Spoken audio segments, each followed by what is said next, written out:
Ok, nous vous disons merci, nos très chers spectateurs. Nous vous saluons au nom de notre Seigneur Jésus-Christ. Nous voulons parler un peu aujourd'hui sur Noël. Il y a beaucoup de questions qui nous sont posées. Est-ce qu'un chrétien peut-il célébrer Noël? La date de Noël est-elle exacte? Beaucoup de questions tout autour de ça. Voilà pourquoi nous voulons essayer d'apaiser tout le monde et essayer de répondre à toutes ces questions-là tant ça peut. Alors, qu'est-ce que nous sommes en train de dire? Est-ce que Jésus était né le 25 décembre? Nous disons non. Pourquoi? Parce que lorsque nous sommes dans la Bible, à partir de Luc 2, nous commençons par le verset 6. La Bible nous parle de la naissance de Jésus. Elle nous dit ceci: le jour où Jésus était né, il y avait également des bergers qui étaient dans le champ, qui passaient nuit dans le champ pour garder les troupeaux. Or, nous savons que le mois de décembre en Israël, c'est l'hiver. Et pendant cette période hivernale, c'est impossible que les gens passent à l'extérieur. Voilà pourquoi cette thèse est balayée. Donc Jésus n'est pas ni au mois de décembre, ni au mois de janvier, pendant cette période hivernale. Voilà ce que nous pouvons également dire sur ce point-là. Et il y a quelque chose qui nous intéresse également pour comprendre.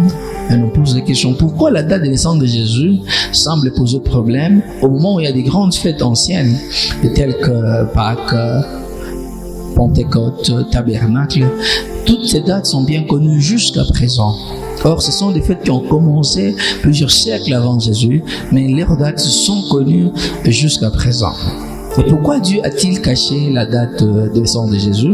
Vous allez comprendre avec moi, lorsque nous sommes dans Colossiens 2, de 16 à 17, Dieu est en train de dire qu'on ne peut pas juger quelqu'un à cause des fêtes. Des Pâques, Pentecôte, Sabbat, Nouvelle Lune, toutes ces choses-là, on ne peut pas juger quelqu'un parce qu'il n'a pas fêté ça, parce que toutes ces choses-là ne sont que de l'ombre des choses à venir, et le corps est en Christ. Comme pour dire, pour Dieu, la célébration de fête n'est pas importante, mais c'est de comprendre le message qui est derrière ce fête-là. Ce n'est pas important de fêter Pâques, mais c'est important de connaître quel est le message qui se retrouve derrière Pâques. Et c'est ce qu'il a dit: comme Dieu nous a sortis de l'ancienne alliance, là où les fêtes devaient être célébrées pour préparer quelque chose qu'on doit comprendre quand Christ viendra. Et lorsque Christ vient, Dieu n'a pas voulu que nous puissions connaître la date de sa naissance pour célébrer ça. Voilà ce que nous pouvons également dire. Vous comprendrez ensemble avec nous, on a fait beaucoup de recherches. À partir du Xe siècle, pour connaître la date de naissance de Jésus, c'était sans succès. Il y a ceux-là qui sont arrivés à dire le 20 mai, il y a d'autres qui sont arrivés à parler du 6 avril, il y a même ceux-là qui sont allés même au mois de septembre pour annoncer ces dates, mais tout ça c'est sans succès. Il y a ceux-là qui sont arrivés même à mettre la date du 6 janvier pour dire le premier homme qui est Adam était créé le 6e jour, c'est-à-dire comme le premier mois, c'est le mois de janvier, donc le 6 janvier, c'est la date de naissance du second Adam, du dernier Adam. Voilà, il y a toujours des spéculations tout autour de ça. Et nous savons que Dieu, s'il pouvait que nous puissions connaître cette date, on l'aurait connu parce que Jésus est quand même né pendant une période là où on savait compter le temps. Mais c'était pratiquement impossible parce qu'il y a des temps anciens plutôt, qu'on connaît, mais la date de naissance de Jésus, on ne connaît pas. Mais maintenant, qu'est-ce qui est arrivé? Pourquoi on est arrivé à la date du 25 décembre? Vous allez comprendre avec moi, à partir du début de novembre, en Europe ou en Orient, c'est l'hiver.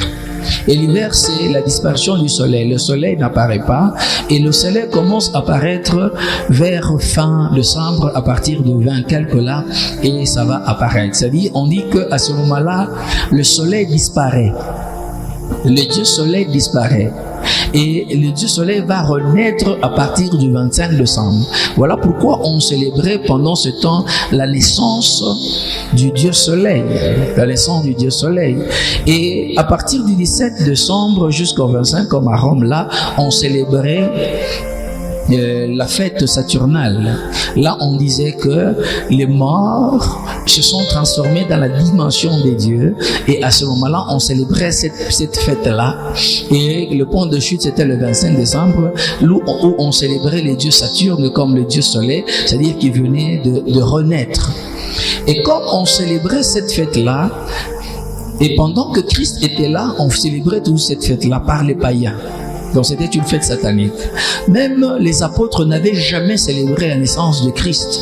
Jusqu'au IVe siècle, voilà que le pape romain de son temps-là, Julius, qui avait maintenant institué, les autres parlent de Julius, les autres parlent de Liberius, ça dépend, vers 337-352, c'est lui qui avait maintenant institué, prendre maintenant cette fête satanique, là où le Romain, lui était Romain, là où le Romain était en train de célébrer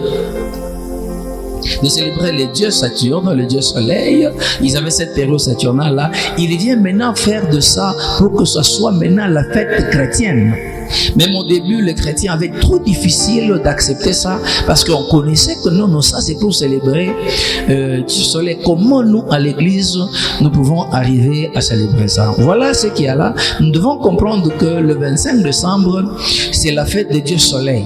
On célébrait Dieu Soleil et on a pris la fête satanique pour faire de ça une fête chrétienne, comme pour dire, comme Christ c'est le soleil de justice, c'est que le soleil qui disparaît au mois de novembre pour apparaître vers le décembre, c'est Christ. Maintenant, on a collé leur divinité là à Christ. Leur divinité à Christ, c'est-à-dire même cette période saturnale là, de dire que les morts deviennent des dieux. On est en train de mettre ça, c'est-à-dire que cette histoire-là est en train d'être accolée de Christ. Et lorsqu'on accole ça à Christ, nous sommes en train de voir que nous sommes totalement en dehors de la parole de Dieu. Voilà ce qui arrive pour que nous puissions comprendre que cette fête n'a rien à voir avec tout ce qui est chrétien. Mais maintenant, est-ce que pendant ce temps, nous pouvons célébrer ça? Nous voyons dans Romains 14, le verset 5, la Bible est en train de dire, si quelqu'un distingue les jours, il le fait pour la gloire de Dieu. Mais si quelqu'un trouve que tous les jours sont égaux, il le fait pour la gloire de Dieu. Mais chacun dans ce qu'il fait, il doit avoir la conviction. Parce que ce qui n'est pas le fruit d'une conviction, c'est un péché. Voilà. Quelqu'un qui se lève pour célébrer le 25 décembre comme naissance de Christ, il dit que bon, moi je trouve que c'est ça, mais il doit être convaincu. Mais s'il y a des doutes au-dedans de lui, c'est déjà un péché.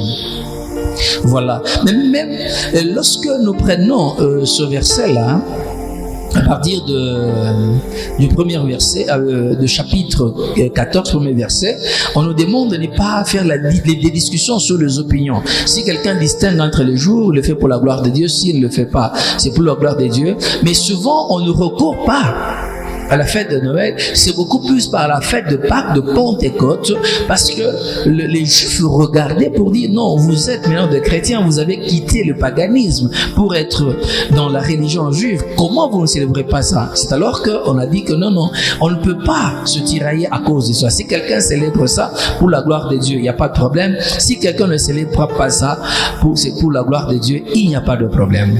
Voilà un peu ce que nous pouvons également retenir sur ça. Et pour bien comprendre, j'aimerais juste parler d'un enfant qui est né et on ne connaît pas sa date de naissance. Mais puisqu'il a un prénom qui ressemble à un papa voisin, on lui dit, bon, comme on ne connaît pas ta date de naissance et que le papa voisin est en train de fêter sa date de naissance en telle date, ça devient également sa date de naissance. Bon, je ne sais pas si cet enfant sera content de célébrer son anniversaire le jour où ce n'était pas son jour de naissance. Parce que le papa voisin a également ce nom-là. Parce que c'est le papa voisin, c'est Satan. Parce qu'on est en train de célébrer la fête satanique pendant ce temps-là. Parce que ce n'est pas même une date de naissance de l'enfant de la maison, mais d'un enfant étranger, d'un papa étranger, d'un papa qui est pratiquement Satan. Voilà un peu ce que nous pouvons pratiquement parler sur ça. On ne crée pas de polémiques pour ceux-là qui célèbrent, mais nous devons savoir la base biblique de cette célébration. Et j'aimerais terminer en parlant de l'arbre, du sapin là que nous sommes en train de parler, le sapin là de Noël. Est-ce que le sapin là, cet arbre là, d'où est son origine, d'où tire son origine? Nous allons comprendre ensemble avec nous que les Nordiques là, ils étaient en train de célébrer les dieux nordiques qu'on appelle Hermidal. Et ces dieux Hermidal, là, quand on célébrait, on devait tailler les arbres sous forme d'une pyramide et on devait mettre de lumière et on mettait ça dans la maison pour dire chaque enfant qui est en train de se distinguer au cours de l'année. Et cet enfant-là, le dieu là, Hermidal, descendait pour lui apporter les cadeaux. Vous savez. Et c'est-à-dire, on célébrait également cette divinité. C'est-à-dire, quand on parle, on place ce sapin-là dans la maison, c'est-à-dire on célèbre le dieu nordique Hermidal qui descend pour offrir des enfants qui sont distingués des cadeaux. Voilà ce qu'on est en train d'arriver. On prend de la Noël comme fête des enfants. Ça provient de Hermidal qu'on est en train de célébrer par les Nordiques.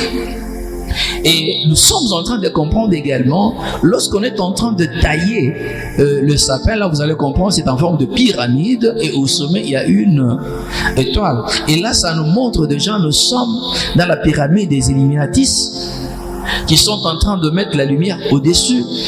Pour dire que ce sont les illuminés qui sont au-dessus, qui connaissent des choses, qui comprennent des choses, et que les autres qui ne sont pas illuminés ne sont que sur la base, qui ne sont que sur la terre, ne connaissent rien, ne valent rien, et ils dominent sur eux. Et quand on place ça, c'est-à-dire on place les signes de l'illuminatis dans la maison, et on est en train de reconnaître que si quelqu'un n'est pas illuminé, n'est pas dans l'illuminatis, cette personne-là n'est pas éclairée, il est dominé par les illuminés. Donc tu es en train de confesser cela dans ta maison. Voilà un peu ce que nous sommes vraiment appelés à comprendre sur cette fête-là. Nous devons comprendre que Noël, c'était une fête satanique que le pape a cherché à sanctifier ça. Est-ce que nous, l'Église, sommes-nous appelés également à sanctifier une chose païenne? Et même si c'est la fête des enfants, comme on le dit, moi j'étais quelque part en dehors du pays, j'ai vu les enfants célébrer cette fête-là. C'est comme si c'est une journée où le péché est autorisé dans la vie des enfants. J'avais vu vers 3h, 2h du matin, les jeunes enfants dans des boîtes, en train de prendre de la bière, en train de célébrer. Et ce jour-là, les papas ne peuvent rien dire contre les enfants parce qu'il faut laisser les enfants s'exprimer. Avez-vous aimé cette prédication? Cliquez sur j'aime. Et surtout n'oubliez pas de la partager. C'est l'émission Le mystère du sacerdoce avec le docteur Baudouin Kabouya.